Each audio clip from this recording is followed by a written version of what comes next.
Hello friends, स्वागत है आपका हमारे यूट्यूब चैनल परफेक्ट नॉलेज में।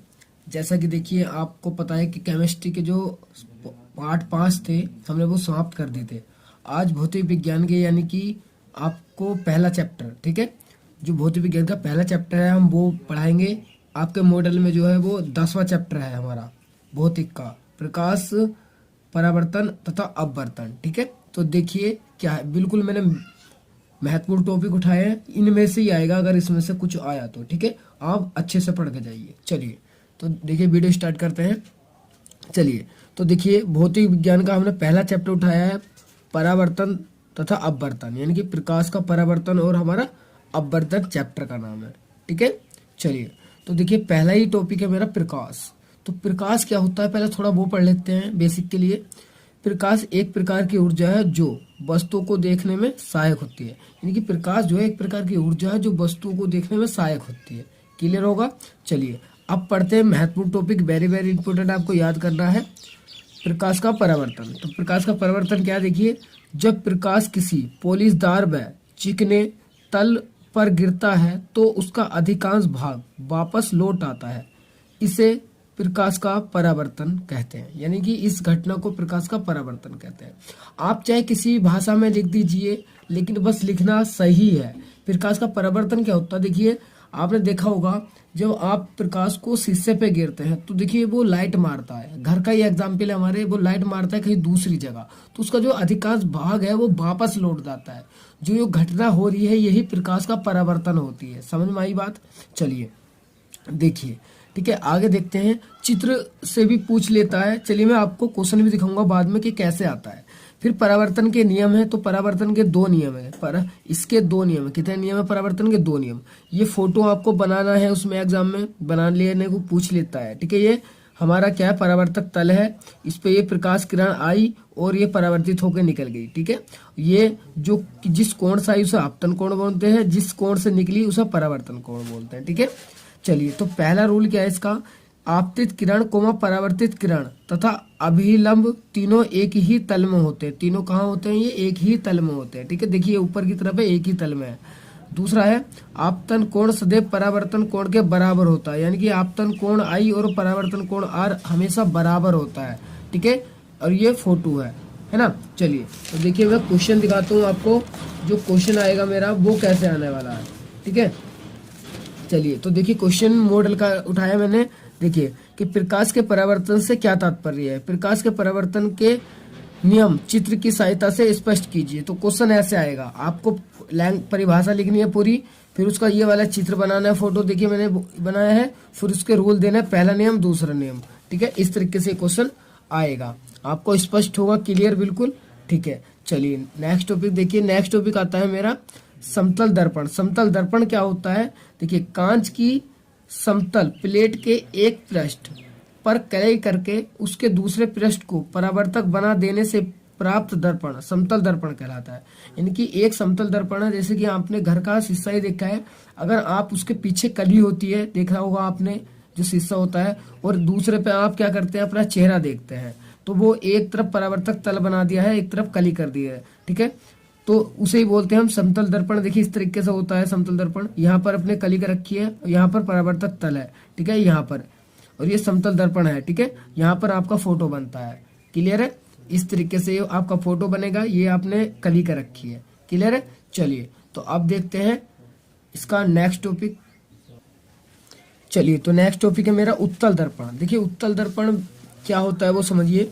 बेगोलीय दर्पण जिसमें दबे तल पर कलई होती है तथा परावर्तक भारी यानी कि उभरी सतह से होता है, उत्तल दर्पण कहलाते हैं। देखिए ये गोलीय दर्पण है, इसके जो अंदर की तरफ है, जो इसका दबा हुआ तल है उस पर हमने कली करी है, और परावर्तक तल बाहर की तरफ से है, तो हमारा कौन सा दर्पण है, उत्तल दर्पण है। ठीक है, चलिए नेक्स्ट देखिए अवतल दर्पण। अवतल दर्पण क्या होता है, इसका उल्टा कर देंगे बिल्कुल। अब की बार कली कहाँ होगी, बाहर की तरफ होगी। बेगोलीय दर्पण जिसमें उभरे हुए तल पर कली होती है तथा परावर्तक अंदर की सतह अंधे की ओर दबी सतह से होता है, अवतल दर्पण कहलाते हैं। जैसे देखिए बाहर की तरफ कली करी, अंदर की सतह से क्या होगा, परावर्तक होगा। ठीक है, चलिए नेक्स्ट देखिए। नेक्स्ट आता है मेरा फोकस दूरी। ये फोकस दूरी इंपॉर्टेंट है। दर्पण के ध्रुव से मुख्य फोकस तक की दूरी दर्पण की फोकस दूरी कहलाती है। इसे एफ से प्रदर्शित करते हैं और जो एफ बराबर होता है वो हो रहा होता है हमारा R/2। ठीक है, आपने पढ़ा होगा ये। चलिए नेक्स्ट देखिए, आता है हमारा प्रकाश का अपवर्तन। देखिए मैंने मोस्टली टॉपिक ठाए हैं, सारा कुछ नहीं ठाया, इतना टाइम नहीं है आप जो सब कुछ पढ़ के जाए। आप ये पढ़ के जाइए, बहुत है। प्रकाश का अपवर्तन, देखिए जब प्रकाश की कोई किरण या प्रकाश को एक पारदर्शी माध्यम से दूसरे पारदर्शी माध्यम में जाती है, यानी कि जब प्रकाश की कोई किरण एक पारदर्शी माध्यम से दूसरे पारदर्शी माध्यम में जाती है तो वह अपने मार्ग से विचलित हो जाती है, यानी कि अपने मार्ग से विचलित हो जाती है। इस घटना को प्रकाश का अपवर्तन कहते हैं। कैसे, आपने देखा होगा जब भी आप किसी भी प्रकाश की किरण को एक मार्ग से दूसरे पारदर्शी माध्यम में ले जाते हैं तो वह विचलित होती है। कैसे, आपने बचपन में हाथ एक ऐसा लेंस लिया होगा गोल सा, और वो लिया होगा और उससे आपने हाथ जलाया होगा। ठीक है, आपने देखा होगा जो पारदर्शी माध्यम है, एक लेंस हो या फिर वो कांच का टुकड़ा कुछ भी, और आपने हाथ जलाया होगा, तो वो जो घटना हो रही है वो प्रकाश का अपवर्तन ही है, क्योंकि उसकी जो प्रकाश की किरण है वो उसमें से निकल के मुड़ जाती है थोड़ा। ठीक है, चलिए नेक्स्ट। चलिए तो अब देखते हैं अपवर्तन के नियम। तो प्रकाश के अपवर्तन के नियम है, तो प्रकाश के अपवर्तन के 2 नियम है। तो ये जो ध्यान रखना 2 नियम है, बहुविकल्प में पूछ लेते हैं कि प्रकाश के अपवर्तन के कितने नियम है, तो कितने नियम है, 2 नियम है। ठीक है, पहला की नियम क्या है कि आपतित किरण को परावर्तित किरण तथा आपतन बिंदु पर अभिलंब तीनों एक ही तल में होते हैं। ठीक है, एक तो ये है। दूसरा है किन्हीं 2 माध्यमों के लिए तथा एक ही रंग के प्रकाश के लिए आपतन कोण की ज्या साइन तथा अपवर्तन कोण की ज्या साइन का अनुपात एक नियत होता है। यदि आपतन कोण I तथा अपवर्तन R है तो साइन I बटे साइन R बराबर नियतांक। तो दूसरा रूल जो है वो यू है। अगर आप ये थ्योरी भूल जाते हैं थोड़ा तो दूसरे रूल में ये लिख दीजिए बस, साइन I बटे साइन R बराबर नियतांक। दूसरा रूल आपका पूरा हो जाएगा। इसे स्नेल का नियम भी कहते हैं। अगर क्वेश्चन में आ जाए स्नेल का नियम लिखिए तो आपको स्नेल का नियम यही लिखना है। ठीक है, थ्योरी अगर भूल जाए तो मैंने बताया साइन I बटे साइन R बराबर नियतांक लिख दीजिए, आपको मार्क्स मिल जाएंगे, पूरे नहीं मिलेंगे, थोड़े कम मिल जाएंगे। ठीक है, चलिए इसका चित्र देखिए, चित्र कैसा होता है देखिए। तो ये 2 हमारे माध्यम है, एक है वायु और एक है कांच का। वायु जो है उसे विरल माध्यम बोलते हैं, जो कांच का है वो सघन माध्यम होता है। ठीक है, इसमें से आपने प्रकाश की किरण गिरी, देखिए आपतित किरण करी, और ये थोड़ा सा ऐसे जाने की बजाय देखिए टिक टिक करके यहाँ जानी थी, थोड़ा मुड़कर यहाँ आई है।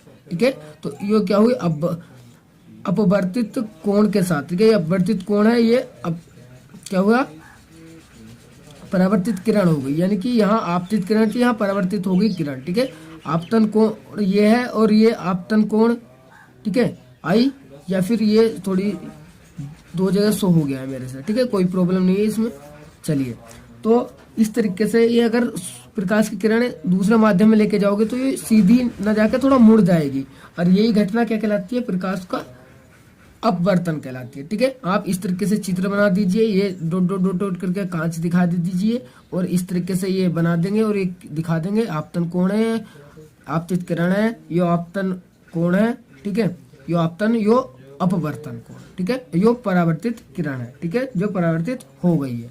ठीक है, या अपवर्तित किरण है। ठीक है, अपवर्तित यानी कि अपवर्तित बदल के आई है। ठीक है, चलिए आप चित्र बना देंगे अच्छे से, नंबर मिल जाएंगे। नेक्स्ट टॉपिक देखिए।